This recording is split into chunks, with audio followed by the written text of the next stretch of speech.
Happy Sabbath. Today is August 3, 2019, and we will continue studying about the life of Christ.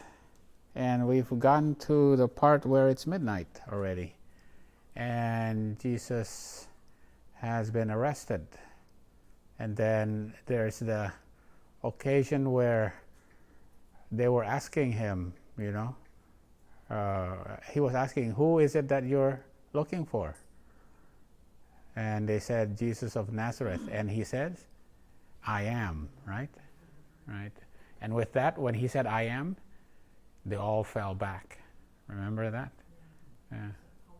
It was so powerful. And a light came upon him. And what came from heaven? A dove-like form. All right. It's a very significant event at that time. We sometimes don't realize that, but that's a very significant event because his divinity flashed through humanity. And that happens at midnight, so there's going to be an outpouring of the Holy Spirit because the dove-like form that came at the time of his baptism happened, there was a dove-like form that happened at that time as well, right? It's at midnight. And after that, he let them bind him. But before that, Peter came and wanted to rescue him and pull his sword and instead cut the priest's servant's right ear. Right? Okay. And then his name was Malchus. Was it Malchus? Right? Or was it? Yeah, Malchus. And there was a young man also who came with a linen cloth, and then he ran away and he was naked, right? And all those have meaning because at midnight. Before, but because it was just one time, we didn't really pay attention until now that we studied about it, and then, and then we realized it has to mean something. There is some sort of meaning for that, right? There has to be some sort of meaning. And when these things happened and he was bound, what happened to the disciples? They were all afraid because they were offended also. What happened? This is not supposed to be happening, right? This is where we ended last time. The disciples were terrified as they saw Jesus permit himself to be taken and bound. So he was taken and bound. They were offended that he should suffer this humiliation to himself and them. He submitted to the mob. He was humiliated. He was taken and bound, right? His persecution started here. He was really never persecuted before, right? Yeah. This is where he was first persecuted physically, right? During starting at midnight. And the disciples probably thinking that now he would really show his power. yeah, but he didn't, But right? he didn't. And that's why when the shepherd is smitten, the flock will be scattered, right? And all the disciples forsook him and fled. And they all forsook and fled, right? That's where we see what happens at midnight. Before midnight, they were all asleep. They should have been together with Jesus, but they were all asleep. They were not united, right? At midnight, they all ran each way away from Jesus, No unity. They were, this here, we can see. They were all scattered, right? They were scattered at midnight. The unity will not happen until later, right? There will be unity, but it will be later, right? Okay. So, what happens next?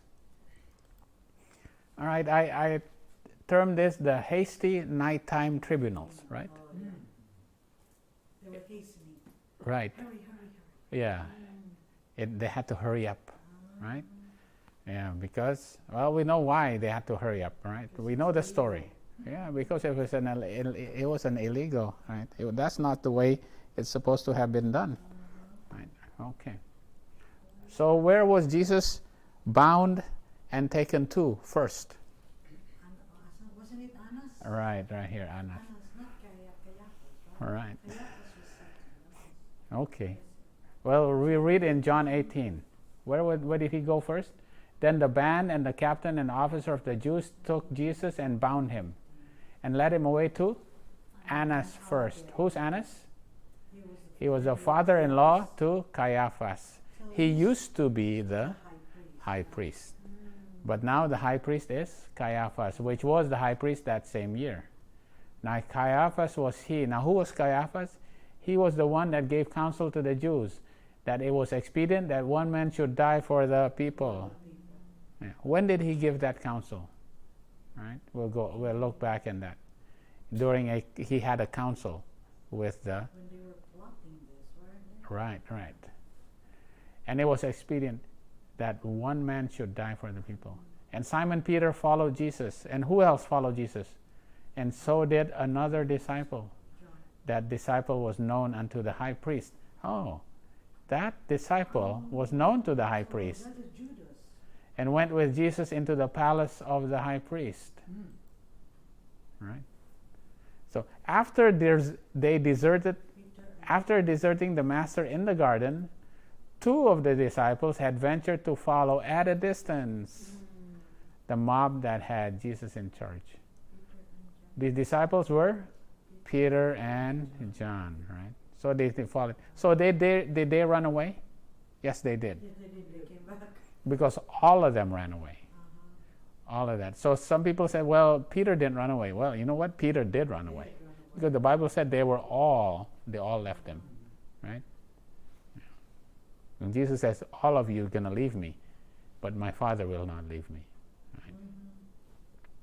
So they all ran away. So the first tribunal was with who? With Annas, right? And Peter and John, even though they deserted Jesus, they came back and followed Jesus, right? So here, even though they were deserting Jesus, they came back. So who was Caiaphas? Caiaphas was the one that said, you know, it's better that one man will die. It's better that one man die. And when did he say this? It was actually after what?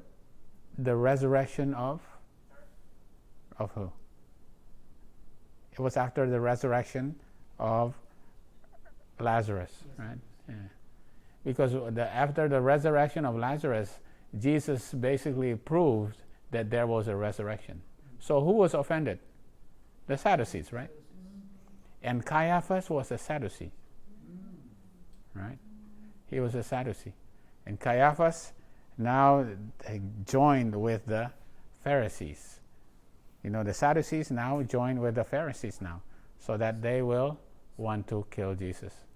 And they said it's better that one man would die. And one of them, named Caiaphas, being the high priest that same year, said unto them, Ye know nothing at all, nor consider that it is expedient for us that one man should die for the people, and that the whole nation perish not. And this spake he not of himself, but being high priest that year, he prophesied that Jesus should die for that nation. And not for that nation only, but that also he should gather together in one the children of God that were scattered abroad. Then from that day forth, they took counsel together to put him to death. So the Sadducees and the Pharisees, now they join together. Before, it always had been more of the Pharisees that were always, plotting, and they were so hateful of Jesus, right? Because Jesus always told them about their hypocrisy of the Pharisees, right? And how, but now the Sadducees joined, and now they together, right? They want to put him to death. All right. Christ had said nothing that could give his accusers an advantage, yet he was bound to signify that he was condemned. Oh, he was already bound, right? Hey, wait a minute. Are you supposed to be bound already? You haven't even gone through a trial. You're already bound. There must, however, be a pretense of justice. Right? We have to make it as if this is a real, we're following justice. We're following the procedure of the law. right? It wasn't necessary that there should be the form of a legal trial. There has to be some sort of form of legal trial. The authorities were determined to hasten. They want to make it, okay, let's do it quickly. Why? They knew the regard in which Jesus was held by the people and feared that if the arrests were noised abroad, a rescue would be attempted. Again, the trial and execution were not brought about at once. There would be a week's delay on account of the celebration of the Passover. This might defeat their plans. In securing the condemnation of Jesus, they depended largely upon the clamor of the mob. All right, all these people are excited. Let's use them and get them to arrest Jesus, right? And then we'll have a trial, and we have to do it quickly, right? We have to do it quickly because otherwise it may be delayed, and a lot of people may want to rescue Jesus, or people will now see that Jesus may be right, and should there be a week's delay, the excitement would abate, and the reaction would be likely to set in. The better part of the people would be aroused in Christ's favor. Oh, many people will now defend Jesus. Many would come forward with testimony in his vindication, bringing to the light the mighty works he had done. This would excite popular indignation against the Sanhedrin. That's why they had to do it a hasty nighttime trial, right? Has to be done. Because the trials cannot be done at night. It was actually illegal. Trials had to be done in the daytime. But they did an illegal nighttime trial, right? Okay. This is very important here, hasten. They had to do it quickly, right?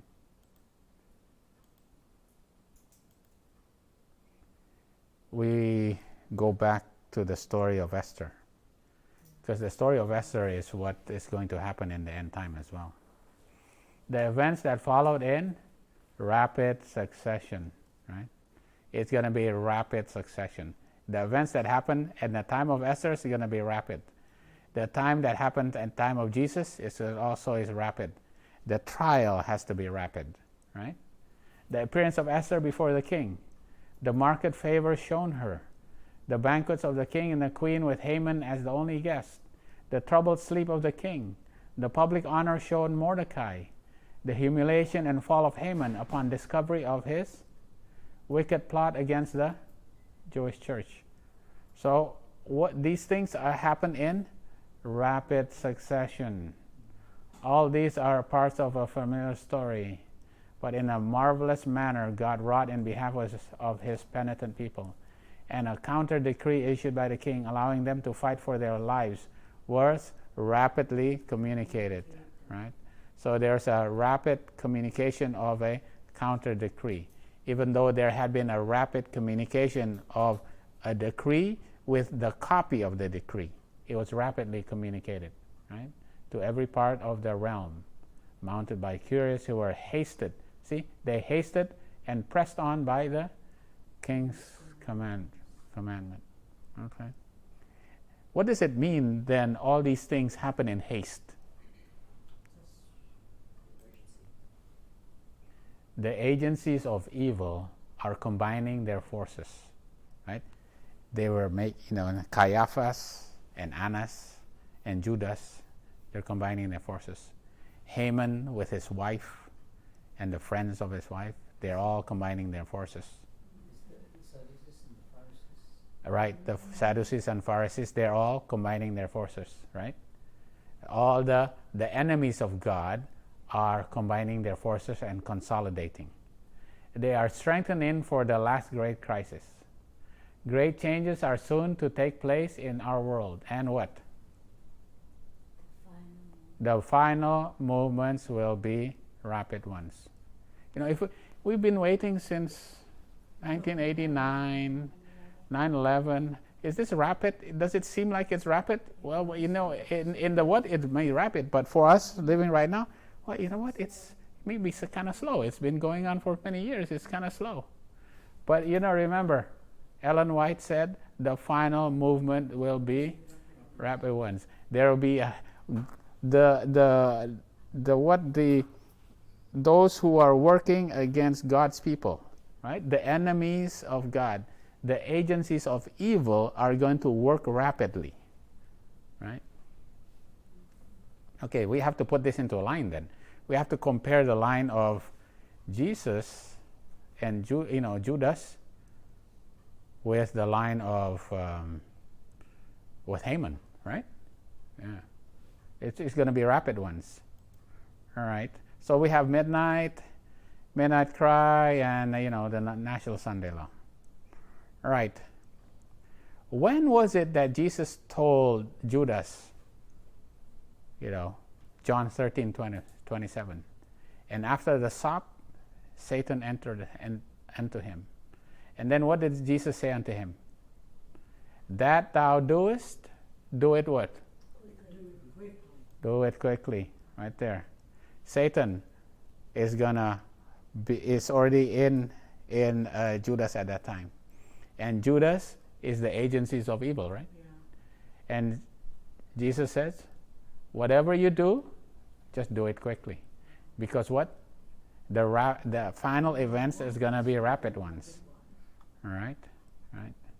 And then Jesus was, obviously we know that after that Jesus was betrayed by Judas. Right? So he's doing his work now. And Jesus says, whatever you do, just do it. And he came with the priest and the mob, and all they captured Jesus. And they captured Jesus, and they took him to the tribunals. And the tribunals were done in haste. So they captured him, they bound him, and took him to the tribunals in front of Annas and Caiaphas and the Sanhedrin. And we see in Desire of Ages 703, the form of a legal trial was a pretense of justice, right? They were pretending as they were doing justice. It was just a pretense. They just wanted to do it quickly. It was done in haste in the early morning hours. Right? So now we compare it to the line of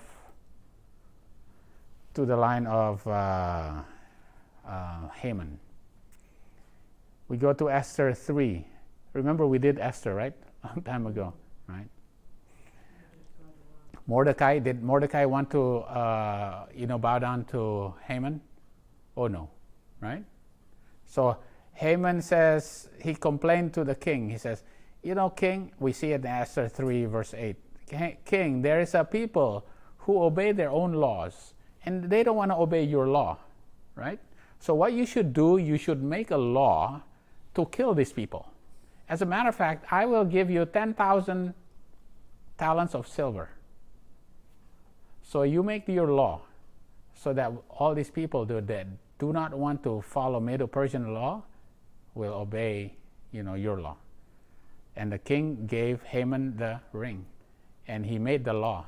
And he says that on the 13th day of the 12th month, all the Jews will be killed.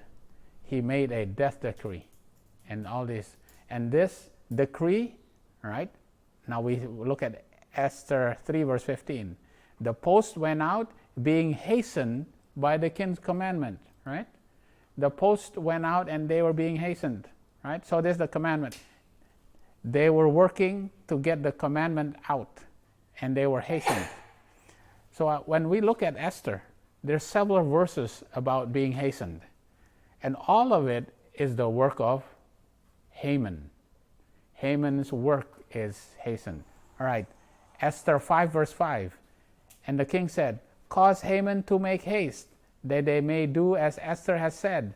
So the king and Haman came to the banquet that Esther had prepared. Remember, Esther had to touch the scepter. And he says, what do you want? I want you to come to a banquet. With who? With Haman. So the king says, Haman, hurry up. Hurry up. We know that happens at midnight. And that's the midnight cry. Hurry up, haste, and we're going to go to the banquet.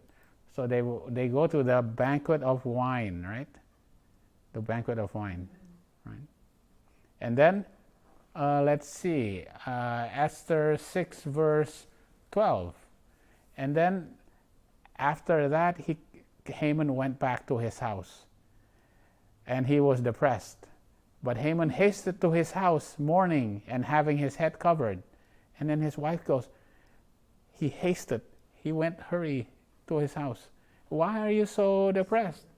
Well, this one guy doesn't he doesn't want to. You know what? I went to the king's banquet. I was the only one there. I must be important. But there's this guy who doesn't want to, bow down to me. So his wife says, well, we'll make him make a gallows, 50 cubit gallows, right? And then the king had a dream. The king was remembering things that was happening, and heard the story of how the plot was uncovered by Mordecai, and says, now that's in Esther 6 verse 14. And while they were yet talking with him, came the king's chamberlain and hasted to bring Haman unto the banquet, which Esther had prepared. Right? So they hasted to the banquet. Right? So Haman has to haste and hurry to do his works. So we know that there was a hasting, right? The evil agencies are hasting in their work to work against God's people, right? And obviously we know that Haman had to take the ass, and Mordecai was sitting and being exalted as one that was favored by the king, right? Highly favored. In the meantime, they had built a 50-foot gallows, right? And then Haman was hasted to another banquet, a banquet of wine. There's, two banquets of wine. There's a banquet of wine here. There's a banquet of wine right there, right? And at that banquet of wine, it was discovered that Haman was the one that wanted to kill all the Jews, right? And the king was very wroth. And what happened to Haman? He was hung on the gallows that was built. Now, he wanted to build for Mordecai, right? Yeah. He wanted to build for all the Jews, and he built this specifically for Mordecai, but then he was the one that was hung right there, right? These two banquets of wine, this is very curious. Does this remind you of anything? There's a banquet of wine at Midnight Cry, and there's a banquet of wine at the Sunday Law. Something about wine at Midnight Cry, something about wine at the Sunday Law. Go back to the story of Balaam. Where was he caught in between? The walls of the vineyard, one on the left side and one on the right side. The walls of the vineyard, see? One on the left and one on the right. Do you see that? Yeah. And in the middle there's a donkey. Wow. That's pretty amazing. Yeah. And this wall is the wall of marriage and the wall of the Sabbath, right? This is the church and state, right? The false church and state, right? Because now the state is being controlled by the church, right? To be able to go arrest these people who do not want to keep the Sabbath, and those who they claim believe in a different God, right? And then there's the wall of the Sabbath here, right? This is the image of the beast. This is what? Image to the beast. What's the difference between image of the beast and image Image of the beast. That's why 2 banquets of wine. Image of the beast and image to the beast. Image of the beast is when the church now makes itself like what the Roman power, the papacy used to do. The church now controls the state to be able to control the heretics that they don't like, right? Now the church is riding on the beast, right? The church controls the state. So that now the church becomes an image of the beast. It becomes like the papacy, right? This is the image of the papacy. It's a church and state where the church controls the state. So what is the difference between that and image to the beast? When you make an image to the beast is where now you actually worshiping the papacy. How do you worship the papacy? You make a law so that those who continue to worship on the Sabbath will be put in prison. So now you use that law to actually put people in prison. You actually are now worshiping the beast. So the Protestant, the apostate Protestant churches will make an image to the beast, right? Sometimes we have to get that clear. This is like the banquets of wine. Image of the beast, image to the beast. Image of the beast is church and state, right? Image to the beast is when you make a law and you make people worship that law. Then now you now are worshiping. You make an image to the beast, right? Yeah. But what Ellen White says? All these events will be? This will be rapid ones, right? And Jesus said right here, Jesus said right there to Judas, whatever you do, do it quickly. So you know what? We're living just before midnight. If we think, you know what, all these things has happened, nothing is happening. At midnight is when things are going to start going fast. We see the story of Jesus during the tribunals. It was fast. They want to make it fast. The enemies of God is going to work fast now. They want to make it go fast, right? Haman is starting to work fast, right? The agencies of evil are combining their forces. The Sanhedrin where the Pharisees and the Sadducees are joining together. They want to make a tribunal that is fast. Let's get Jesus quickly before people want to vindicate him, right? Right. So, studying line upon line, it's so powerful because we know if we think things are just going to be slow from midnight, it's just going to keep things are not, it doesn't seem like it's happening, but it's going to be rapid.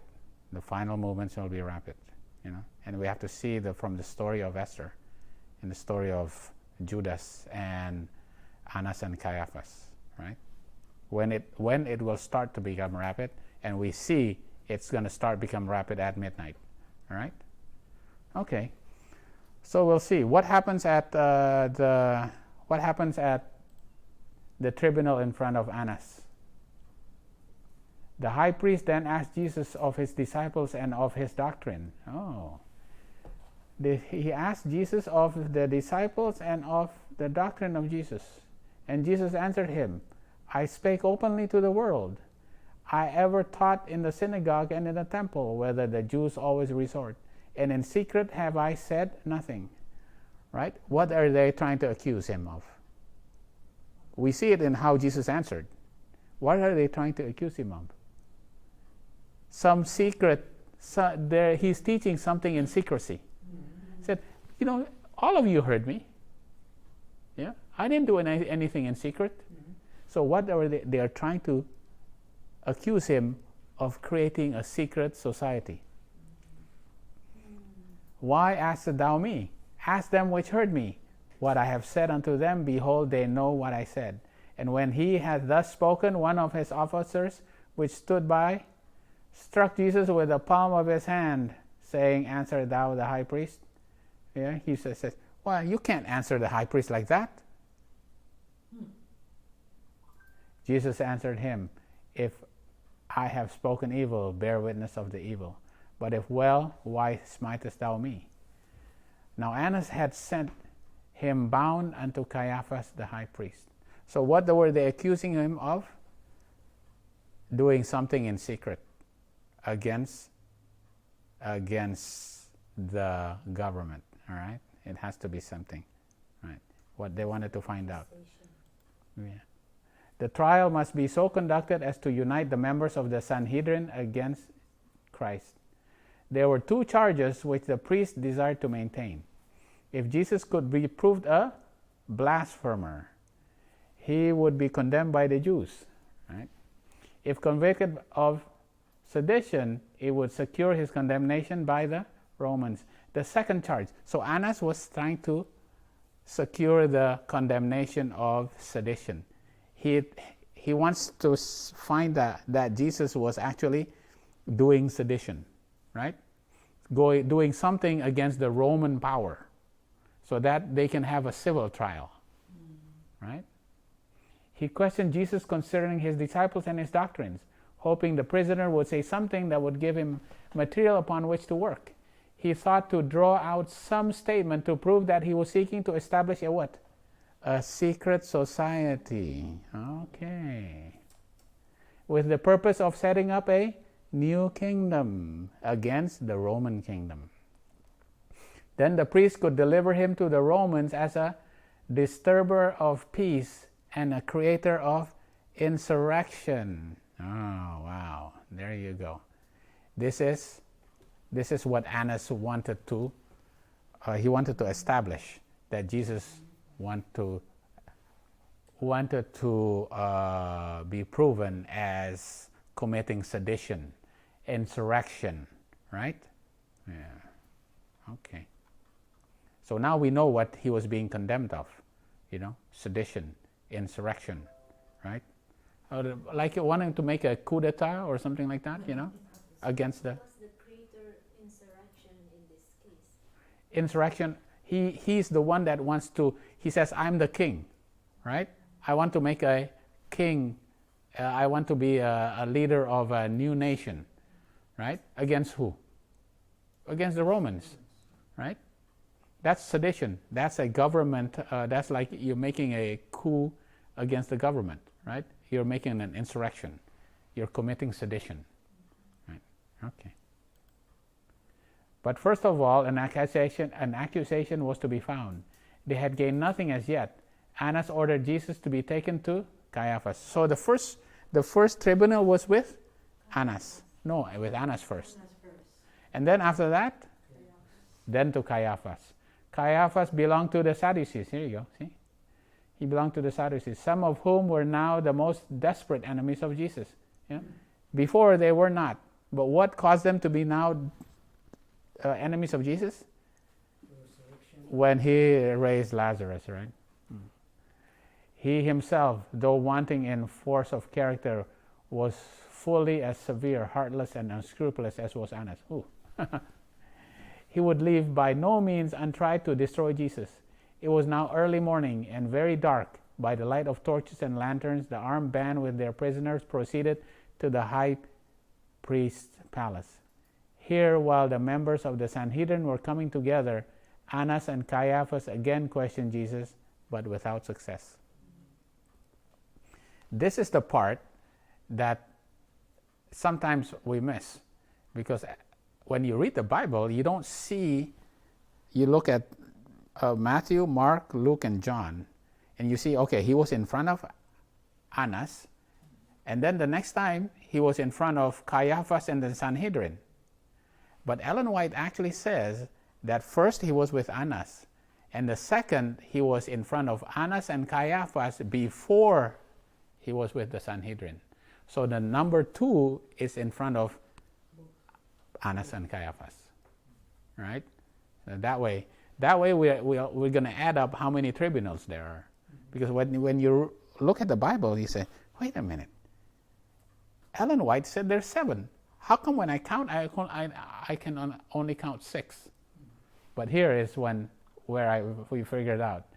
Because before the Sanhedrin was gathered together, Annas sent him to Caiaphas. And both Annas and Caiaphas questioned him, but without success. So number 2 is with Annas and Caiaphas. All right?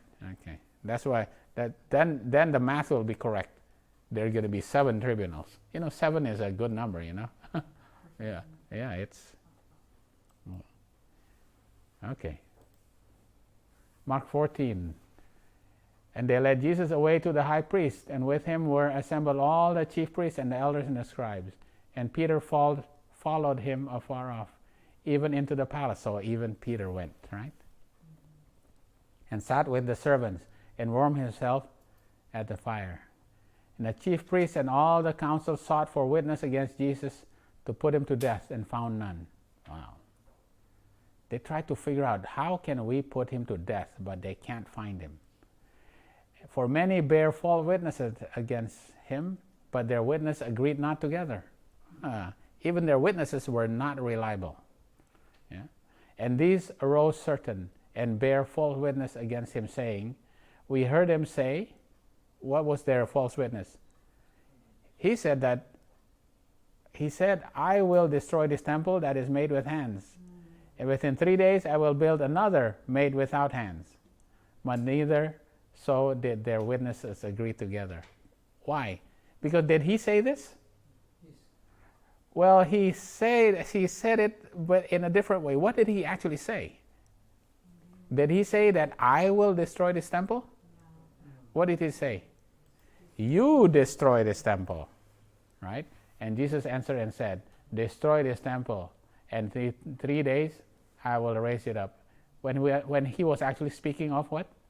His body, right? He didn't say, I will destroy your temple. No.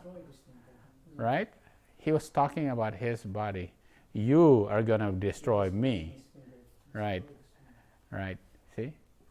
Right. So that's why they were all in disagreement, because it was a false witness. Right. False witnesses had been bribed to accuse Jesus of inciting rebellion and seeking to establish a separate government. So inciting rebellion, sedition, insurrection, secret society, this is a civil issue, right? All right. But their testimony proved to be vague and contradictory. Under examination, they falsified their own statements. Oh my, right? There's false witnesses that he was going to do all these things. But remember, their condemnation, they already condemned him. They want to condemn him of sedition, even though they could not really make it very compelling, right? They are condemning him of sedition, right? Sedition, insurrection, rebellion, right? Okay. And this is now in front of the 3rd tribunal. Now, because now they come to the Sanhedrin, right? But it did not stick. It was not very compelling, because they were all contradicting each other. This made Caiaphas very, he became very frustrated, because he cannot get something that will stick, something that will make his case against Jesus, such that it will make it easy for them to kill him, right? And the high priest stood up in the midst and asked Jesus, saying, answerest thou nothing? Okay, they were asking him, what is this which these witnesses against thee? All these people have been saying to you that you are trying to incite sedition, rebellion, insurrection, and all these things, but you didn't say anything, right? Again, the high priest asked him and said unto him, now he asked him, art thou the Christ, the Son of the Blessed? And Jesus said, I am. I chose this specifically, Mark 14, because here he said, I am. Right? And ye shall see the Son of Man sitting in the right hand of power and coming in the clouds of heaven. Then the high priest rent his clothes and said, why need ye any further witness? Ye have heard the blasphemy. What think ye? And they all condemned him to be guilty of death. So right in their council, right there, between midnight and the midnight cry, they condemned him to death. Right? There's a condemnation of death at that time. Just like at the time of Esther. Right? There's a death decree. Right? Yeah, there's a death decree. But here, they condemn him because of blasphemy. Right? Because blasphemy. Right? And he said, I am. Okay. Now, when you read this, Ellen White has a much more important, makes this a much more important event that happened, right? Now, we look at Matthew 26, and when he says, art thou the Christ? I adjure thee by the living God. Now he's actually calling upon the Father. That thou tell us whether thou be the Christ, the Son of God. Now this is according to Matthew. And this is one where we says, Jesus says, thou hast said. Mark says, I am. Is it contradictory? No, it's the same thing. When he says, thou hast said, and I am, it means the same thing. That means, yes, I am. Right? Okay. Now we'll see what Ellen White says about this. To this appeal, Christ could not remain silent. Wow.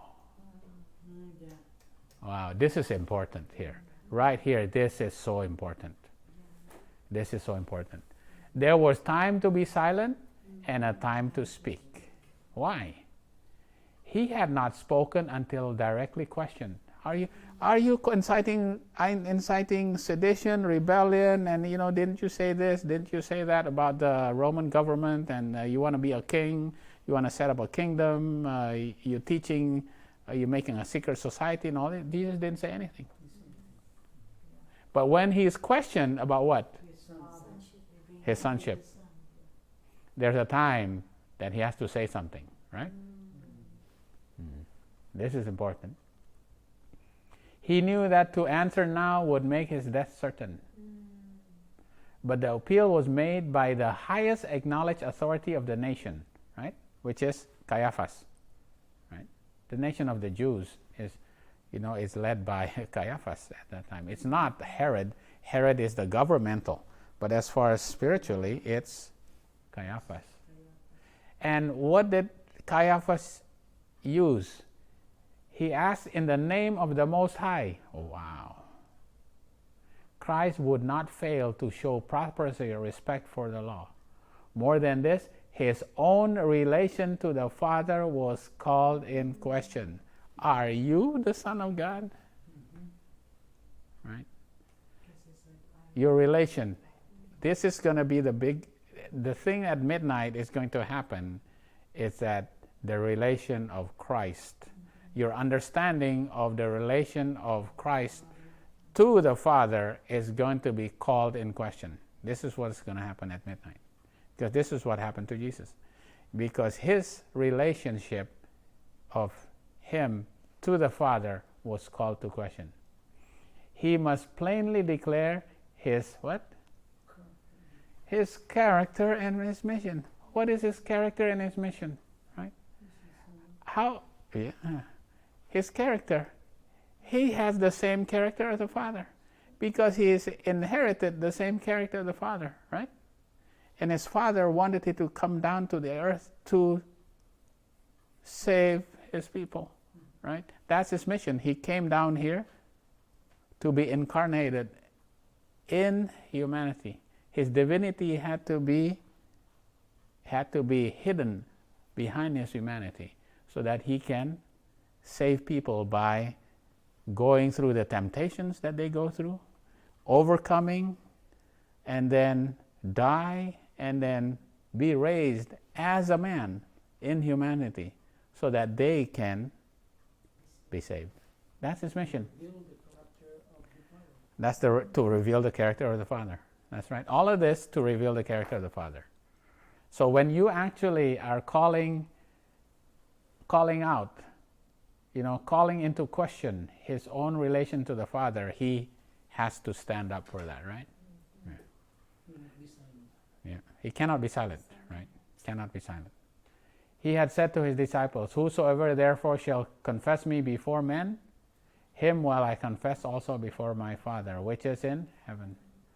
Now, by his own example, now he's doing this. He already said this to his disciples, now he's doing it. Because now he has to confess. Right. He has to confess him as the Son of God, right, to his Father. Right. He had to repeat it in reality. Every ear was bent to listen, and every eye was fixed on his face. As he answered, "Thou hast said." What? A heavenly light seemed to illuminate his pale countenance as he said, "Nevertheless I say unto you, hereafter shall ye see the Son of Man sitting on the right hand of power, and coming in the clouds of heaven." See, there's a heavenly light that seemed to illuminate his face. Wow. For a moment, the divinity of Christ flashed through his guise of humanity. Right? Divinity flashed through humanity when he said, "I am." Right? Who seekest thou? Who are you seeking for? Jesus of Nazareth. And he says, "I am." And then his divinity flashed through humanity. When he has to prove to people, to humans, his character and his mission. Right? Yeah. He has to prove his divinity will flash. It are significant events at that time, Yeah. The high priest quailed before the penetrating eyes of the Savior. Wow. That look seemed to read his hidden thoughts and burn into his heart. Right? Never an afterlife. Did he believe in afterlife? He's a Sadducee. He says, you are going to be risen up at the special resurrection. Wow. He was shaking, but he was angry because Jesus was saying this to him. They seemed to read his hidden thoughts and burn into his heart. Never in afterlife did he forget that searching glance of the persecuted Son of God. He looked into Jesus' eyes and remembered that searching glance of persecuted Son of God, because the next time he's going to see it again when he's resurrected, and Jesus is going to come down and he's going to look, "Oh, I saw that." But it's different. It's a different situation now, right? Yeah. Wow, this is pretty amazing. The test at midnight is whether Jesus acknowledged that he was the Son of God, right?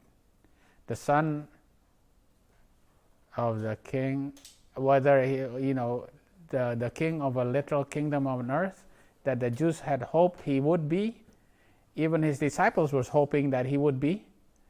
But now he acknowledged that he is the Son of God, the Son of a God that is going to establish a spiritual kingdom, right? They wanted to entrap him, saying that he's coming to this earth. His mission was to establish a literal kingdom. They had their own reasons for why they want to do it, Yeah. Even his disciples thought he was going to do it. But that was not. His mission and his character was to glorify the Father and setting up a kingdom that he is going to, so that he can save the people into, right? And save them from the bondage of sin, right? Wow, this is pretty amazing.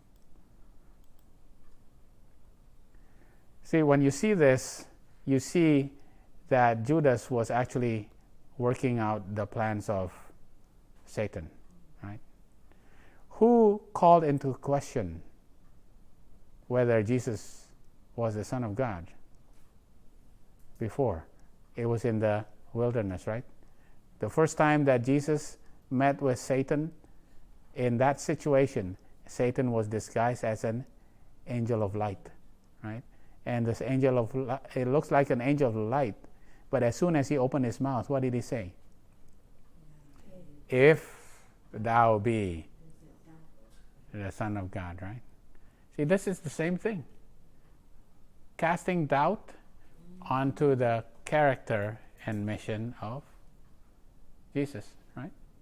Again, the devil, and then on the third attempt, to tempt Jesus, the devil take him up into an exceeding high mountain and showeth him all the kingdoms of the world and the glory of them.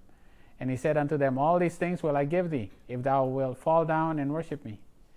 Then says Jesus unto him, get thee hence, Satan, for it is written, thou shalt worship the Lord thy God, and him only shalt thou serve. The proof that Satan required was for Jesus to accept the doubt and act upon it, thus showing that he entertained the doubt by giving the evidence that Satan desired. Right? Are you really the Son of God? Right? If Jesus actually did what Satan wanted him to do, then he actually had entertained that doubt. Had Christ complied with this suggestion of the enemy, his satanic majesty would still have said, show me a sign. Right? Yeah. Show me a sign. See, the people, all of God's, all of the enemies of Jesus ask always of a sign. And it says, this evil and adulterous generation will not get a sign, because you don't even know the sign of Jonas, right? Even a greater prophet has come to you, and you don't even know the time of visitation. He's already standing in front of you. That's the sign. You don't even know it, right? You're asking still for a sign, right? So they're still asking for a sign. So what kind of sign did they get? The sign of the kiss, right? They were asking Jesus for a sign, and they don't even see him as the sign, the prophet that is greater than Jonah, who says, you repent, right? The Ninevites repented. The Jews didn't repent. They can't even see the sign that Jesus was the sign of Jonas. So they had to ask. They had to ask for Judas to give them a sign. Right? It's pretty incredible. Right? Wow. They always ask for a sign because they don't even understand that they were looking at the sign. That I may believe you to be the Son of God, but not one of the signs specified was Christ to give. By working a miracle in his own behalf, he would show that he questioned God. Wow. That sign which is greater than all miracles, a firm reliance. What is the sign? A firm reliance upon? Thus says the Lord. Was a sign that could not be controverted. Wow. That is the sign that you actually can speak the word of God, which is the sign that cannot be controverted. If you take thus says the Lord, it will always defeat Satan, right? That's the sign. If you use anything else, Satan will have something against it. When the tempter offered to Christ the kingdom and glory of the world, he was proposing that Christ should yield up the real kingship of the world. Oh, wait a minute. The real kingship of the world, and hold dominion subject to Satan. This was the same dominion upon which the hopes of the Jews were set. Oh, yeah, they were set on a literal, right? Give up your literal kingdom. He wasn't there for a literal kingdom. It's for a spiritual kingdom. They desired the kingdom of this world. If Christ had consented to offer them such a kingdom, they would gladly have received him. But the curse of sin with all its woe rested upon it. Satan had questioned whether Jesus was the Son of God. See? The same as Caiaphas. Caiaphas was the agency of evil, the agency of Satan, to all question whether Jesus is the Son of God. Right? This is going to be the test at midnight. Right? Test at midnight. In his summary dismissal, he had proof that he could not gainsay. Divinity flashed through humanity. Right there. There you go. Divinity flashed through humanity again. When you are questioning whether Jesus is the Son of God, Jesus cannot stand still. He has to defend his character and his mission. Right? He has to defend the character of the Father. Right? Yeah. Satan had no power to resist the command. Writhing with humiliation and rage, he was forced to withdraw from the presence of the world's Redeemer. Christ's victory was complete, as had been the failure of Adam. He actually won against Satan right there. Right? Yeah. Wow. Pretty amazing. But this happened. This did not happen on earth. Satan had actually started this where? As Lucifer in heaven, right? Instead of seeking to make God supreme in the affections and allegiance of his creatures, it was Lucifer's endeavor to win the service and homage to himself. And coveting the honor which the infinite Father has bestowed upon his Son, the Prince of Angels aspired to power which it was the prerogative of Christ alone to wield. Jesus had been called, the angels had all been called together. And the Father had said, all the prerogatives is given to the Son. So that he is the only one that can be, the only being in the entire universe that can enter into the prerogatives of the Father, which is the counsels of peace, right? Lucifer allowed jealousy of Christ to prevail, and he became the more determined. Pride in his own glory nourished the desire of supremacy. The high honors conferred upon Lucifer were not appreciated as the gift of God and called forth no gratitude to the Creator. He gloried in his brightness and exaltation, and he aspired to be equal with God. He was beloved and reverenced by the heavenly host. Angels delighted to execute his commandments. He was clothed with wisdom and glory above them all. Yet the Son of God was the acknowledged sovereign of heaven, one in power and authority with the Father. In all the counsel of God, Christ was a participant, while Lucifer was not permitted thus to enter into these divine purposes. Why, questioned this mighty angel, should Christ have the supremacy? Why is he thus honored above Lucifer? This started in heaven, right? He always questioned, he was always jealous of Jesus. He wanted to question, why is he the Son of God? I should be there too. And this is proven again and again as to why Caiaphas questioned Jesus. And when Jesus is questioned, right, at that time his divinity flashed through humanity. Right? Each action of the high priest was watched with earnest by the people, and Caiaphas thought for effect to display his piety. Oh, he wants to say, wow, he's pious. He accused Jesus of blasphemy. And when Jesus said, I am, and then he says, wow, you're committing blasphemy. I am more pious. And what did he do? He wanted to show his piety by pretending to be angered. But in this act, designed as an accusation against Christ, he was reviling the one on whom God has said, my name is in him. My name is in the high priest. Right? He himself had committed blasphemy. Why? He had rent his own garment. Because, we know this story.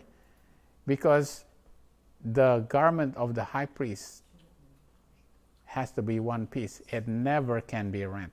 Because it symbolizes the garment of righteousness of Jesus. It cannot be with blemish. It has to be a perfect garment. It cannot be rent. That garment that he's wearing actually is the symbol of the garment of righteousness of Jesus. It can never be rent.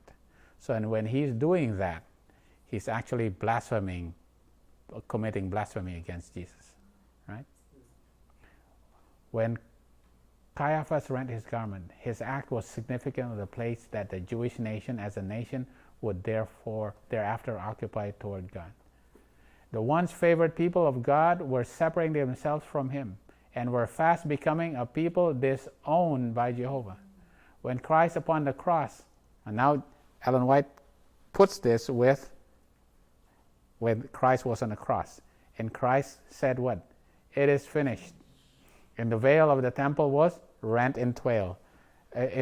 So the veil was also rent. Right? It also right here is when Caiaphas rent his clothes also. Right? The Holy Watcher declared that the Jewish people had rejected him, who was the antitype of all their types, the substance of all their shadows. Israel was divorced from God. Wow. Pretty amazing, you know. This was what happened. So this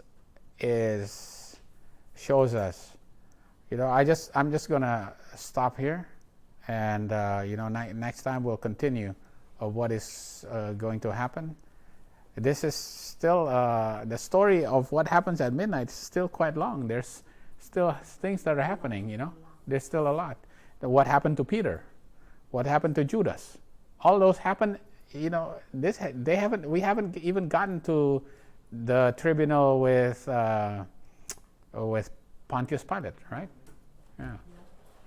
We haven't. We're just right here at the Sanhedrin now this is the tribunal at night. They will have another tribunal with the Sanhedrin in the daytime. So there's a tribunal with Annas, there's a tribunal with Annas and Caiaphas, and now there's a tribunal with the Sanhedrin where Caiaphas rent his garment. So the accusations are the accusations of sedition, insurrection, rebellion. That's against the government. And now the accusation is blasphemy, right? And with that, they were condemning Jesus to die, right? Yeah, they're condemning Jesus to die.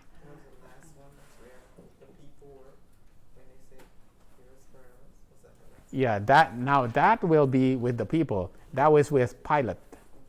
No, Pilate, and then Herod, and then Pilate. Now that's going to be in the daytime.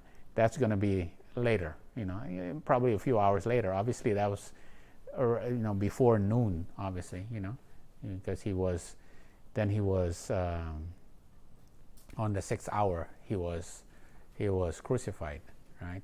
But they chose. This was still at nighttime. This was at nighttime because they had to make some semblance of justice, even though they already bound him. When they bound him, they already condemned him. Wait a minute, you haven't even tried him. How come you already condemn him? So they have to make a pretense of justice and that's why they have to make it in haste. And that making in haste is significant prophetically, because that happens. Right. That lines up with the story of Esther. The things that happen after midnight, you know, Jesus says the evil agencies are to work rapidly because the final events were rapid. And for us, we're waiting for midnight, but when we're at midnight, we have to have everything ready already because all the things will happen rapidly. We can't be, for us, we can't be still building and, marrying and, like the time of Noah, right? They were still marrying and they were still that's spiritually, So they were doing all their all these things of the world. They're still marrying their children. They're still doing all these things at that time when they were supposed to be in the ark, right? Yeah. Because then everything is moving rapidly after midnight. Studying line upon line, you realize this is what is coming up. That's what is coming up.